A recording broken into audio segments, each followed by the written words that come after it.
आज मैं आपको बताने वाली हूँ कि सिर्फ चलने से यानी वॉक करने से आपका वजन फटाफट से कम हो जाएगा, लेकिन इसके पीछे की जो साइंस है वो आपको पता नहीं है। अब आप कहेंगे कि चलते तो हम रोज हैं, हम तो डेली वॉक करते हैं, लेकिन हमारा वजन कम नहीं हो रहा है। आपको नहीं पता कि किस तरीके से आपको चलना चाहिए, वो तरीके मैं आपको समझाने वाली हूँ। अगर आप इस तरीके से चलना शुरू करेंगे तो फिर देखिए कि कितनी तेजी से दिनों दिन आपका वजन कम होता चला जाएगा, बिना ज्यादा खाना छोड़े और बिना वर्कआउट किए यानी बिना हैवी एक्सरसाइज किए हुए ही। तो चलिए जानते हैं इस वीडियो में, शुरू करते हैं इस वीडियो को। हेलो फ्रेंड्स, मैं सुमन चौहान, सर्टिफाइड डाइटिशियन, न्यूट्रिशनिस्ट, आपके फिटनेस ट्रेनर। मेरे चैनल हेल्थ सिटी में आपका स्वागत है।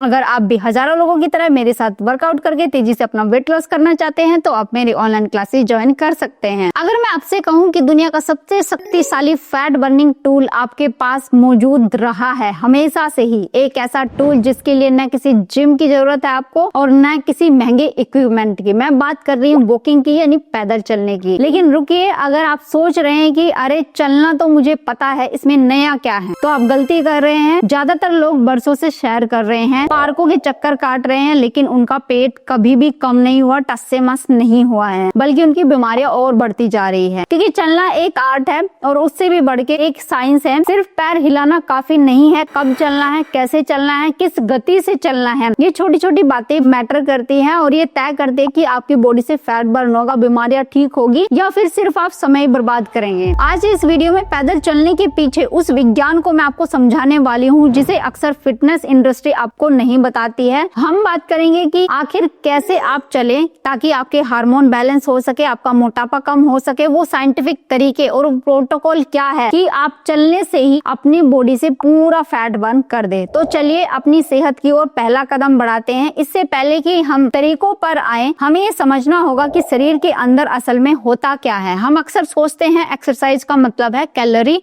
जलाना, लेकिन सच्चाई ये है एक्सरसाइज का असली मकसद होता है हार्मोन बैलेंस करना। यानी जो आप पसीना बहाते हो उससे हमारे हार्मोन बैलेंस होते हैं, हमारे जो बॉडी के अंदर के ऑर्गन्स होते हैं वो स्टिमुलेट होने लगते हैं। जब आप बहुत तेज दौड़ते हैं यानी कि बहुत हैवी कार्डियो एक्सरसाइज करते हैं तो आपका शरीर स्ट्रेस में आ जाता है। इससे एक हार्मोन रिलीज होता है कोर्टिसोल, और विज्ञान ये साबित कर चुका है कि बढ़ा हुआ कोर्टिसोल अगर देर तक आपकी बॉडी में रहता है तो ये आपकी बॉडी के अंदर और फैट जमा कर देता है। दूसरी तरफ जब आप सही तरीके से वॉक करते हैं तो क्या होता है, हमारे शरीर में ऊर्जा के दो टैंक होते हैं, एक होता है शुगर यानी ग्लाइकोजन और दूसरा होता है फैट यानी कि चर्बी। जर्नल ऑफ अप्लाइड फिजियोलॉजी में पब्लिश हुई एक बहुत ही महत्वपूर्ण रिसर्च बताती है कि जब आप हाई इंटेंसिटी वर्कआउट करते हैं तो आपकी बॉडी बहुत ही आसान सा रास्ता चुनती है, यानी कि जो शुगर होता है उसको बर्न करता है। लेकिन जब आप एक मध्यम गति से यानी मॉडरेट टाइप से चलते हैं तो आपके शरीर में जो ऑक्सीजन होती है वो भरपूर मिलती है और इस अवस्था में शरीर फैट का जो टैंक होता है यानी जो चर्बी होती है उसको खोलने लगता है। यानी चलने के दौरान आप सीधे अपनी चर्बी के ऊपर टारगेट करते हैं और उसको यूज कर रहे होते हैं। इंसुलिन सेंसिटिविटी आज के दौर में मोटापे की सबसे बड़ी वजह कैलोरी नहीं है बल्कि इंसुलिन है। जब हम चलते हैं तो हमारी मांसपेशियों में GLUT4 रिसेप्टर्स एक्टिव हो जाते हैं। ये जो रिसेप्टर्स होते हैं वो खून में मौजूद शुगर को खींच लेते हैं बिना इंसुलिन की डिमांड बढ़ाए ही। इसका मतलब ये है कि लो इंसुलिन लेवल है, और याद रखिए जब तक कि इंसुलिन नीचे नहीं आएगा फैट बर्निंग शुरू नहीं होगी। तीसरी चीज माइटोकॉन्ड्रिया की मरम्मत करना आपके सेल के पावर हाउस यानी माइटोकॉन्ड्रिया जो होती है उनकी संख्या को बढ़ाता है। जितने ज्यादा पावर हाउस उतनी ज्यादा एनर्जी बर्न होगी, तब भी जब आप सो रहे होंगे। तो रनिंग करना चाहे आपको ठीक है फिट बना सकता है, आपकी बॉडी को टोन कर सकता है, लेकिन सही तरीके से अगर आप चलते भी हैं तो भी आप फैट फ्री हो सकते हैं, आपकी बॉडी से फैट रिमूव कर सकते हैं। अब जब आप साइंस समझ चुके हैं तो चलिए जानते हैं इसे अपनी जिंदगी में कैसे उतारना है। मैं आपको वो 10 तरीके बताने जा रही हूँ जो साइंस यानी कि रिसर्च बेस्ड है। अगर आप इन्हें अपनाते हैं तो रिजल्ट की गारंटी वो मेरी है।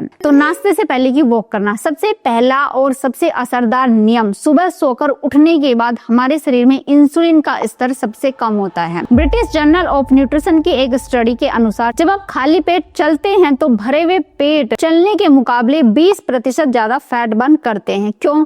क्योंकि रात भर के उपवास के बाद शरीर में जो शुगर का स्टॉक होता है वो खत्म हो चुका होता है। तो जैसे ही आप चलना शुरू करते हैं, शरीर के पास एनर्जी के लिए सिर्फ एक ही विकल्प बचता है, आपकी जो जमा हुई चर्बी है। तो ब्रश करें और एक गिलास पानी पी ले हल्का गुनगुना, और 20 से 30 मिनट की वॉकिंग के लिए निकल जाएं। भोजन के बाद की वॉक करना, भोजन के बाद की जादुई ये जो सैर है, ये नियम उन लोगों के लिए वरदान है जिन्हें डायबिटीज है या जिनका पेट बाहर निकला हुआ। खाना खाने के बाद हम अक्सर क्या करते, बैठ जाते हैं, लेट जाते हैं। सबसे बड़ी गलती है। डायबिटोलॉजिया जर्नल की रिसर्च कहती है कि खाने के तुरंत बाद अगर आप सिर्फ 10 मिनट भी टहलते हैं तो आपका ब्लड शुगर कम से कम 22% कम हो जाता है। आपको मैराथन नहीं दौड़नी है, आपको बहुत तेज दौड़ने लगानी, बस घर के अंदर या ऑफिस के कॉरिडोर में 5 से 10 मिनट धीरे धीरे टहलना है। यह आपके डाइजेशन को सुधारेगा और उस खाने को फैट में बदलने से रोकेगा। तीसरी चीज, स्पीड क्या होनी चाहिए। ज्यादातर लोग या तो बहुत ही धीरे चलते हैं विंडो शॉपिंग की तरह, या बहुत तेज। ये दोनों गलत है। आपको जोन 2 में चलना है। इसे पहचानने के लिए एक बहुत ही आसान तरीका है। चलते समय आपकी गति इतनी होनी चाहिए कि आपको हल्का सा पसीना आ जाए, अंदर से आपको लगे कि बॉडी आपकी गर्म हो रही है, आपकी सांस थोड़ी तेज हो, लेकिन आप बिना हाफे एक पूरा सेंटेंस बोल सके। अगर आप गा सकते हैं तो आप बहुत धीरे चल रहे हैं, और अगर बात भी नहीं कर पा रहे तो आप बहुत तेज चल रहे हैं, लेकिन आपको अपनी चाल मीडियम रखनी है। फैट बर्निंग सिर्फ इसी जोन में होता है। चौथी चीज है, अगर आपके पास कम समय है तो ये तरीका जरूर अपनाएं। इसे हम मेटाबॉलिक शॉक देना कहते हैं। सपाट गति से चलने की बजाय अपनी स्पीड को बार बार बदलना। जैसे 3 मिनट आप नॉर्मल चाल से चले, जैसे नॉर्मल आप चलते हैं, 1 मिनट आपने अपनी स्पीड को बढ़ा दिया, यानी जितनी भी आपकी स्पीड आप चल सकते हैं वॉकिंग में, दौड़ना नहीं वॉकिंग में, इसे करना शुरू करें। इसको आपको बार बार दोहराते जाना है। ये तरीका आपके दिल की सेहत के लिए बहुत ज्यादा बेहतरीन है, और यह वॉक खत्म होने के घंटों बाद तक आपकी कैलोरी बर्न करता रहता है। ये तरीका बहुत ही अच्छा है जिन लोगों के पास कम टाइम होता है। फिर 5वीं चीज है, हाथों की मूवमेंट भी साथ में होनी चाहिए। क्या आपने कभी गौर किया है कि कुछ लोग चलते समय हाथों को जेब में रखते हैं या फोन पकड़ के रखते हैं? ये सबसे बड़ी गलत चीज है। हमारे शरीर में क्रॉस क्रॉल मैकेनिज्म होता है। जब दायां पैर आगे बढ़ता है तो बायां हाथ आगे आना चाहिए। अपने हाथों की कोहनी से 90 डिग्री पर मोड़े और उन्हें अच्छे से स्विंग करें। यह सिर्फ आपके कंधों और आपकी पीठ की मांसपेशियों को एक्टिव करता है, बल्कि यह आपके दिमाग के लिए भी बहुत ही ज्यादा जरूरी है। ये सिर्फ आपके नर्वस सिस्टम को रिलैक्स करता है और चलने की एफिशिएंसी को बढ़ाता है। नंबर 6, ग्रीन एक्सरसाइज करना बहुत ही अच्छा होता है। अब ये ग्रीन एक्सरसाइज क्या होती है? ट्रेडमिल पर चलना अच्छा है, लेकिन पार्क में चलना उससे कई गुना ज्यादा बेहतर है। क्यों? इसे बायोफिलिया इफेक्ट कहते हैं। एनवायरमेंटल साइंस एंड टेक्नोलॉजी में पब्लिश एक रिपोर्ट बताती है, जब हम प्रकृति यानी कि पेड़ पौधों के बीच चलते हैं तो हमारा कोर्टिसोल स्ट्रेस हार्मोन जो है वो तेजी से गिरता है। कम स्ट्रेस का मतलब है कम बेली फैट। इसलिए हफ्ते में कम से कम 3 बार खुली हवा में जरूर जाए, और मैं तो ये कहती हूँ दिन में 1 बार अगर जाते हैं ना तो बहुत ही अच्छी चीज है। नंबर 7, छोटी छोटी सैर करना। जब हम व्यस्त होते हैं तो एक ही बार में 45 मिनट की वॉक करना बहुत मुश्किल हो जाता है। खुशखबरी ये है, आपको एक बार में पूरा चलने की जरूरत नहीं है। साइंस ये कहती है कि क्यूमुलेटिव इफेक्ट काम करता है। दिन में 3 बार 10-10 मिनट, 20-20 मिनट के लिए चलना एक बार में 30 मिनट चलने जितना ही फायदेमंद है, बल्कि इंसुलिन कंट्रोल के लिए सबसे ज्यादा बेहतर तरीका है। इसे एक्सरसाइज स्नैकिंग भी कहते हैं। ऑफिस में हर घंटे 2 मिनट का ब्रेक ले और बस अपनी कुर्सी के आसपास आप टहल लें। ये बहुत ही अच्छी चीज है। या फिर सीढ़ियों पे आप कम से कम दिन में 2 से 3 बार, 3 या 4 बार के लिए ऊपर नीचे आ जा सकते हैं। Number 8, add resistance. अगर आप अपने मेटाबॉलिज्म को और ज्यादा तेज करना चाहते हैं तो समतल जमीन को छोड़कर कभी कभी आप चढ़ाई जैसे सीढ़ियों का इस्तेमाल करना, या जैसे हिल्स होती हैं, पहाड़ियां होती हैं, उनके ऊपर चढ़ना। अगर आप इस तरीके से वॉक करते हैं, यानी कि ग्रेविटी के खिलाफ ऊपर जाने से आपके शरीर के सबसे बड़े मसल्स यानी कि ग्लूट्स और थाई एक्टिव हो जाते हैं। याद रखें, जितनी ज्यादा मांसपेशियां काम करेगी उतनी ज्यादा शुगर जो है आपके खून से बाहर निकलेगी। ऊपर चढ़ते समय थोड़ा आपको जोर लगाना पड़ सकता है, आपकी सांस फूल सकती है, लेकिन नीचे उतरते वक्त आपको अपने घुटनों को बचाने के लिए थोड़ा आराम से उतरना चाहिए। नंबर 9 है, अपने कदमों को ट्रैक करें। यानी जितनी भी आप स्टेप चल रहे हैं उनको आप ट्रैक करें। जो चीज मापी नहीं जा सकती वो सुधारी नहीं जा सकती। एक साधारण सा फोन आप इस्तेमाल कर सकते हैं। आपको ये नहीं करना कि सिर्फ आपको 10,000 कदम ही चलने हैं।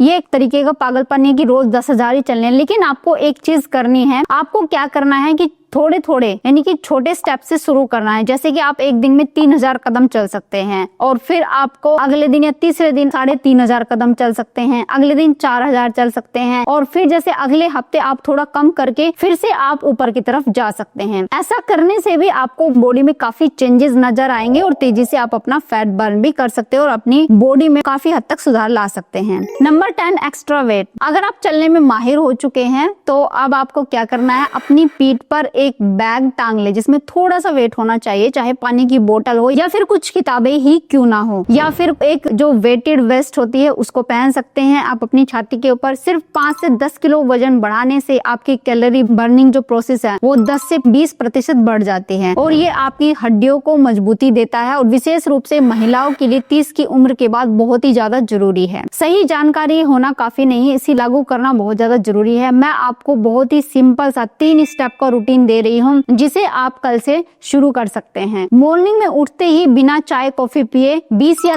30 मिनट की नेचर वॉक के लिए आपको निकल जाना है। लंच या डिनर के ठीक बाद आपको कम से कम 20 मिनट की स्लो वॉक जरूर करनी चाहिए। आपकी इंसुलिन को कंट्रोल में रखने के लिए बहुत ही अच्छी चीज है और फैट घटाने के लिए भी बहुत अच्छी आपकी हेल्प कर सकती है। हफ्ते में एक दिन किसी ऊंची जगह पर जैसे पार्क में जाकर के किसी ऊंची जगह पे आप चढ़ सकते हैं। 30 या 45 मिनट की लंबी वॉक भी जरूर करें, ये हफ्ते में 1 या 2 बार आप कर सकते हैं। हालांकि चलना सबसे सुरक्षित एक्सरसाइज है लेकिन कुछ बातों का ध्यान रखना यहाँ भी जरूरी है। कभी कभी हम क्या करते हैं, चप्पल में चले जाते हैं या फ्लैट सैंडल पहन लेते हैं तो उसमें वॉक करना बिल्कुल भी अच्छा नहीं है। इससे आपके घुटने या एडियो पर बुरा असर पड़ सकता है। हमेशा अच्छे कुशन वाले वॉकिंग शूज ही पहन के आपको वॉक करनी है। चलते समय नीचे बिल्कुल भी नहीं देखना है। कई बार हम जमीन को देखने लगते हैं और कंटिन्यू चलते जाते हैं, इससे आपकी गर्दन में दर्द हो सकता है। नजर को सामने रखना बहुत ज्यादा जरूरी है और अपनी छाती को चौड़े रखना है और हाथों को स्विंग करते रहना है। भले ही चलते वक्त पसीना कम आए लेकिन शरीर से पानी तो निकलता ही है, तो इसलिए पानी की बोतल साथ में जरूर रखें और जब भी आपको प्यास लगे तो 1-2 घूंट आप पानी जरूर पी लें। चलते समय घुटने या कुल्लों में तेज दर्द हो तो जबरदस्ती ना करे, रुक जाए, थोड़ी देर के लिए आराम कर ले और फिर अपनी जो वॉक है उसको कंटिन्यू कर सकते हैं। ऐसा कभी भी नहीं होता कि सिर्फ जिम में जाने से ही आपका वेट घटेगा या कम खाने से ही आपका वेट घटेगा या खाना छोड़ने से आपका वजन घटेगा। आपको सही तरीका पता होना चाहिए, सही आदतों का पता होना चाहिए कि कौन सी आदत आप गलत कर रहे हैं या कौन सा खाना आप गलत खा रहे हैं या किस तरीके से आपको खाना खाना चाहिए या किस तरीके से वॉक करना चाहिए। अगर आप इसको कंटिन्यू फॉलो करते जाते हैं सही तरीके से तो वजन कम आपका जरूर हो जाएगा और आपकी बीमारियां भी ठीक हो जाएंगी, ये भी तय है। तो उम्मीद है आज की वीडियो आपको बहुत पसंद आई होगी। आप लाइक शेयर भी करेंगे। अगर चैनल पे आपने चैनल को सब्सक्राइब कर लीजिए। तो फिर मिलते हैं नेक्स्ट वीडियो में, तब तक के लिए बाय बाय, टेक केयर।